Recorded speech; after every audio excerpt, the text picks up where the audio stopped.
Okay, this talk is about our recent progress in reconstructing meteorite trajectories using BRAMS data. And it's mostly based on results from two students I worked with lately. One was a master thesis student from University of Liège who ended about a month ago.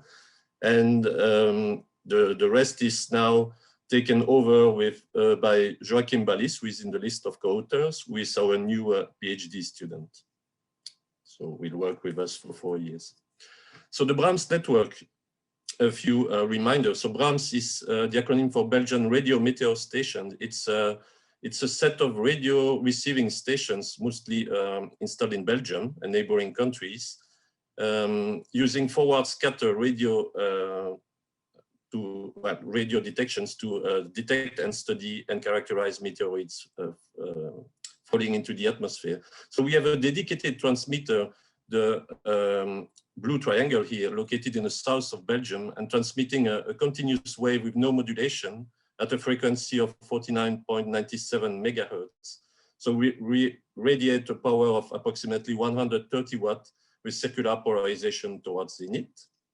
And we have 38 receiving stations located, as I said, mostly in Belgium, but also now in the neighboring countries.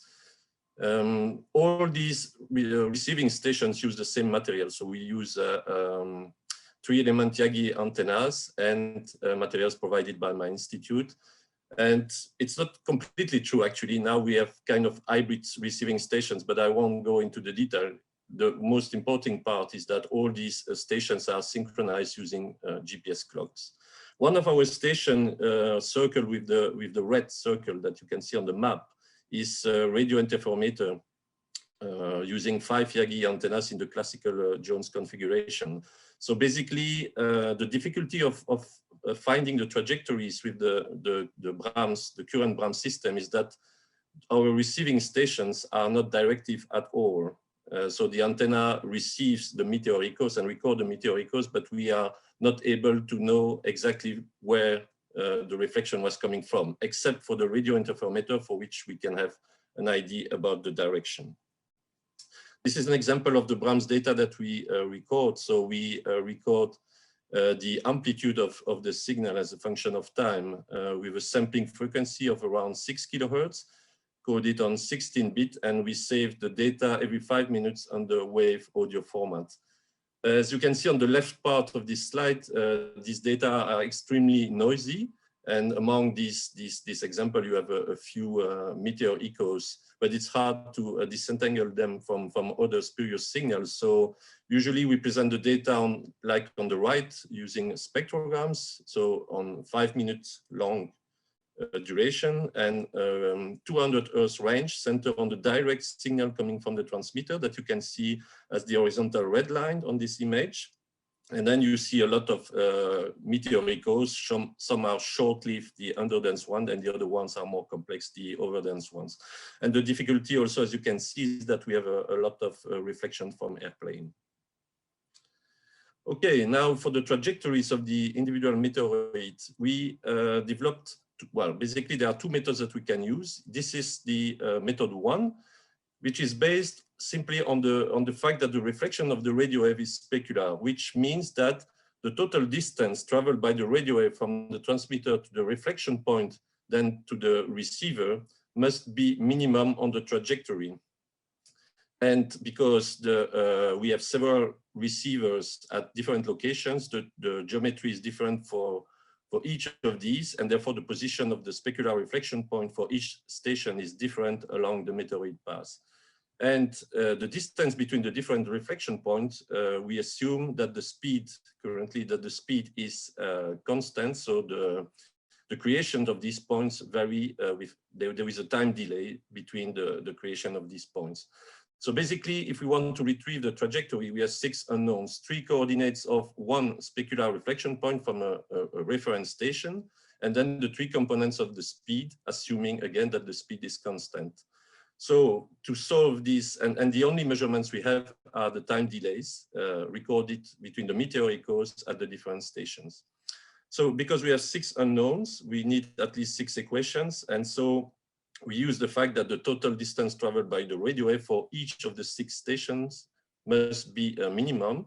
So that we derive this we write the derivative with regard to time of this distance must be equal to 0, at least 6 times. So we obtain a set of at least 6 nonlinear equations, which contains the time delays between the appearances of the meteoricos at the different station. And so we use a nonlinear solver, which allows us also to take into account additional constraints on the age of the specular reflection point. For example, must be between 85 and 110 kilometers. And of course, the speed values must be larger than 11 kilometers per second.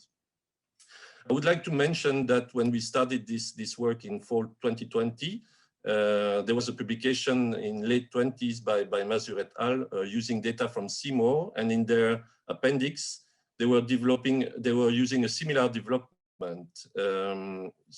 Regarding the equations, I mean, but in practice, they were using 2 additional assumptions.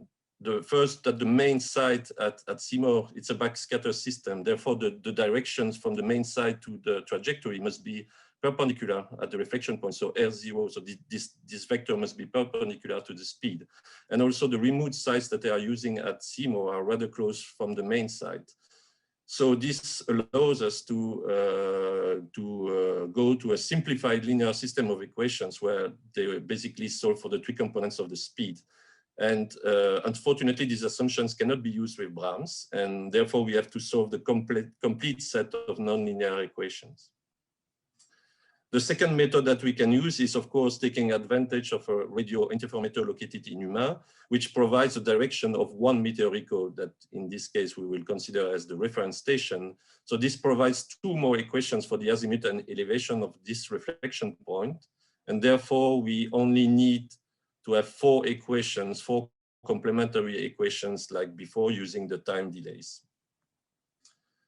To validate the methods that we have developed, we have first initially considered the trajectories from the CAMS Benelux. So we are part of this CAMS Benelux. So we are running 4 stations.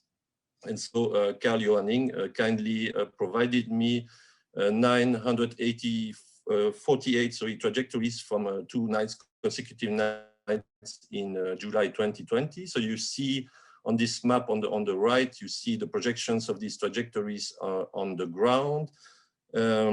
So this is in a reference frame centered on our transmitter in Doorbe. It's hard, actually you don't really see Belgium there, but believe me, most of these trajectories are actually north in the Netherlands or also above Germany. So not all of them were actually useful for us. In the end, we selected only 12 trajectories. First, because most trajectories, as I said, are not above Belgium, so not exactly detected by Brahms. But also we need at least meteoricos from at least 6 stations to use method 1.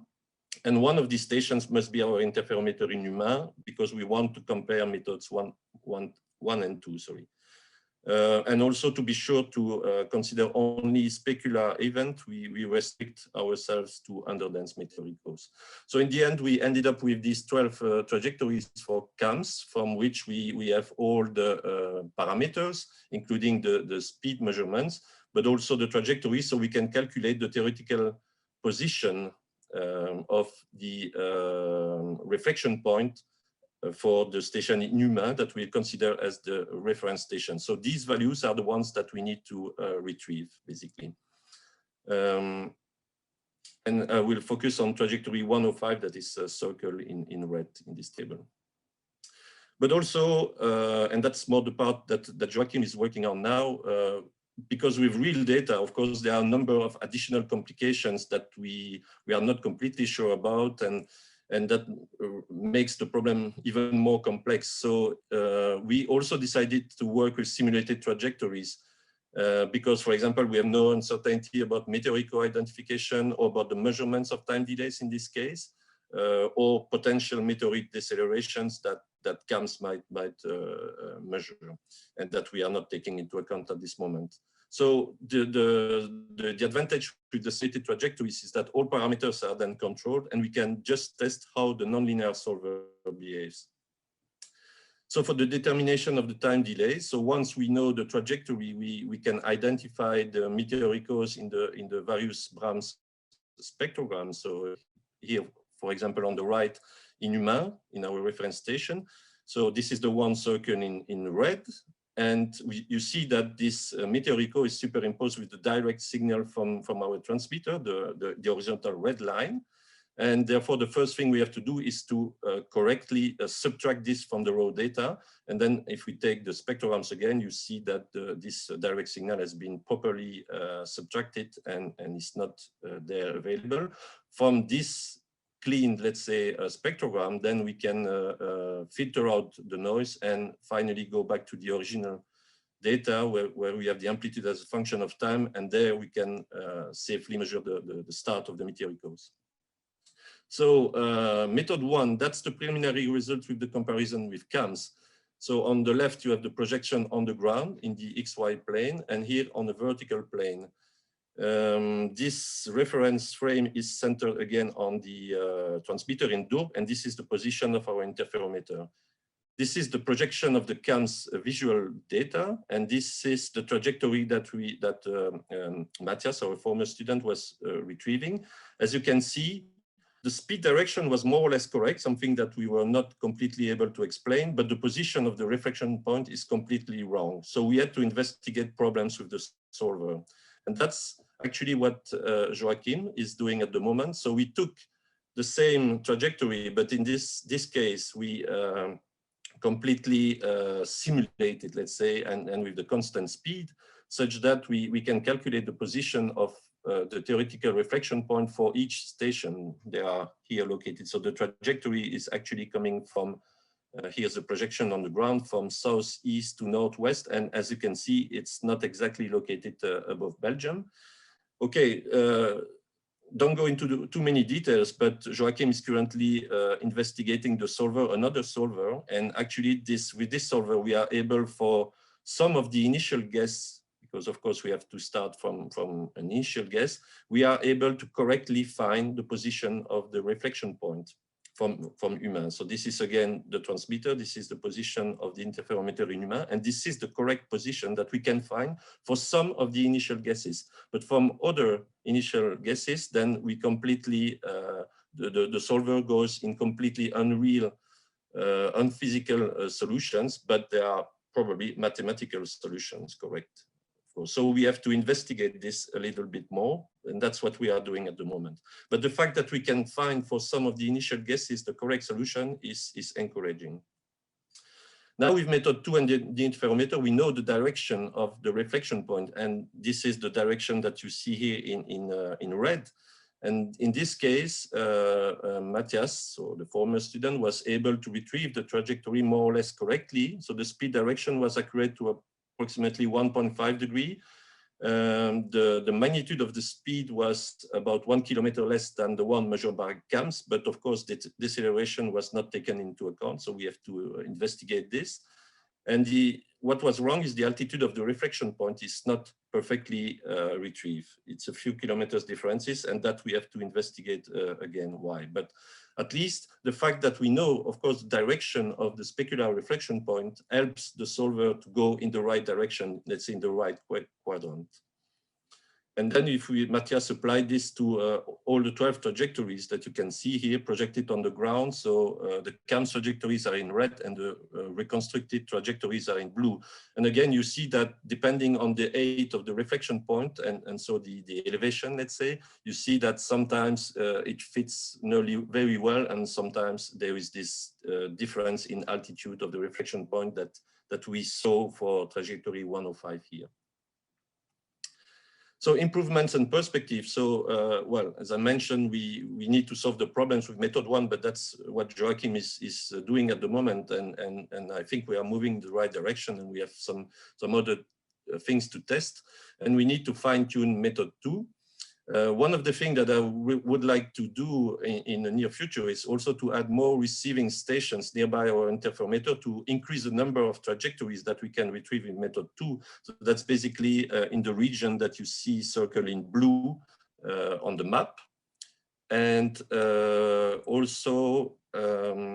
one one of the things we could consider is to add some modulation of on the CW signal that we transmit to obtain some information about the total range of the meteor echo. For example, including a phase coding similar to what Juha Virinen did in 2016. And Matthias simulated this, that now we call this method 3, but this is actually simulations where we assume that the total range is available. Now, if we do that, we have 3 additional equations, of course, for the total distance that the radio wave has traveled for 3 different stations. And therefore, we only need 3 stations in total to have the 6 equations that we need to solve this problem. And again, in this case, you could see for the 12 trajectories that it was very encouraging and it was working fine. But of course, this is for the future. So in conclusions, I would say that method 1 is very important because that's most of our previous data that we could use with this, but we are still struggling a bit, but moving in the right direction. Some of the things we are doing at the moment actually is exploring more the space parameters, because we see that for some of the space parameters, initial space parameters, we can find the correct solution. For some others, we completely diverge. One of the ideas, first we need to know a little bit about the size of these space parameters, but one of the ideas could be to use a priori information about the trajectories. So for example, which station is detecting the meteor echoes could help. Also, which station is detecting the meteor first, and so on. So that's something we are considering. Another possibility is to go to use a global solver, so not using the slopes. And therefore, that's maybe something we will check in the next few weeks. For the method 2, as I said, this seems to work fine. We need some refinements, and we are working on it.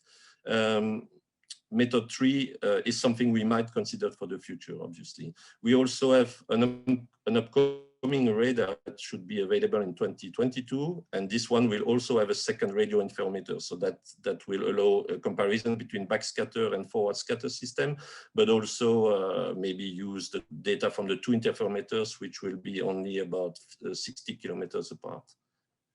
So I would like to end this talk to acknowledge the work of Matthias van den Bosch, who was the former student at University of Liège. I would like to thank also Dr. Gunther Stober for very interesting discussions about these problems. I know he likes this problem, and also Mr. Carl Johanning for providing us the CAMS Benelux data. And I think I will stop here. I have no idea about the time, so